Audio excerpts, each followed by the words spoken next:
इसमें देखो आप पितरों की एक कथा बता रखी है हमारे गुरुजी संत रामपाल जी महाराज जी ने, वही आपको दिखाएंगे। ये देखो, ये टॉपिक है मार्कंडेय पुराण में पेज नंबर 250 पे, ठीक है, रोच्य मुनि की उत्पत्ति कथा। ये देखो, मार्कंडेय जी कहते हैं, ब्राह्मण पूर्व काल की बात है, प्रजापति रुचि ममता और अहंकार से रहित इस पृथ्वी पर विचरते थे। रुचि नाम के ऋषि थे, भक्ति करते थे, उन्हें किसी से भय नहीं था, वे बहुत कम सोते थे। उन्होंने न तो अग्नि की स्थापना की थी और न अपने लिए घर ही बना रखा था, बिल्कुल वैराग में थे वो। वे एक बार भोजन करते और बिना आश्रम के ही रहते थे, घर भी नहीं बनाया।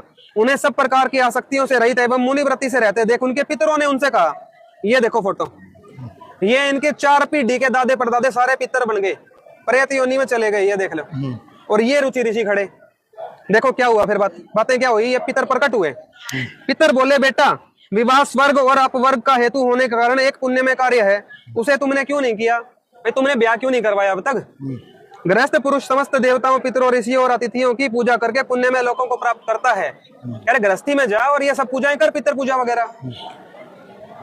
तो इन्होंने क्या बोला आगे देखो, बेटा हम ऐसा मानते हैं कि गृहस्थ आश्रम को स्वीकार न करने पर तुम्हें इस जीवन में क्लेश पर क्लेश उठाना पड़ेगा और मृत्यु के बाद दूसरे जन्म में भी क्लेश भोगने पड़ेंगे।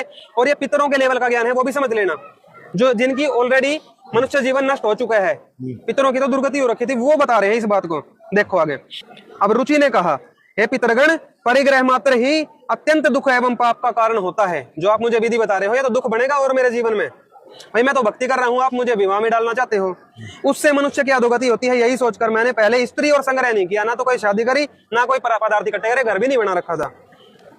अब देखो पितर क्या बोले, पितर बोले, बेटा जितेंद्रिय होकर आत्मा का प्रक्षालन करना उचित ही है, जो तू कर रहा है वो उचित है, वो कार्य अच्छा है, किंतु तुम जिस पर चल रहे हो वह तो मोक्ष का मार्ग है। जिस पर तू चल रहा है तेरी आत्मा का कल्याण हो जाएगा।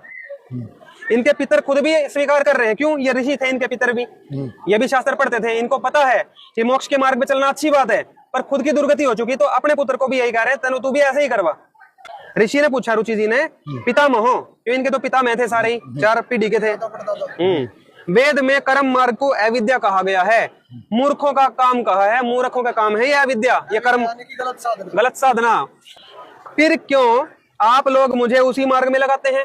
मैं मुझे भी क्यों फिर उधर धकेल रहे हो आप?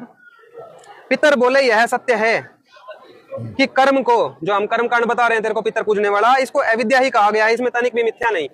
तो संत रामपाल जी महाराज बता रहे हैं कि इन पितरों का तो खुद का जीवन नष्ट हो गया था, इनको तो पूर्ण परमात्मा की भक्ति मिली नहीं। अपने रुचि, जो इनका एक पुत्र था, पुत्र मान लो इन सबका, इसको भी पितर पूजा में लगा के इसका भी जीवन नष्ट करवाया, इसने फिर ब्याह करवाया और मोक्ष मार्ग से भटक गया ये।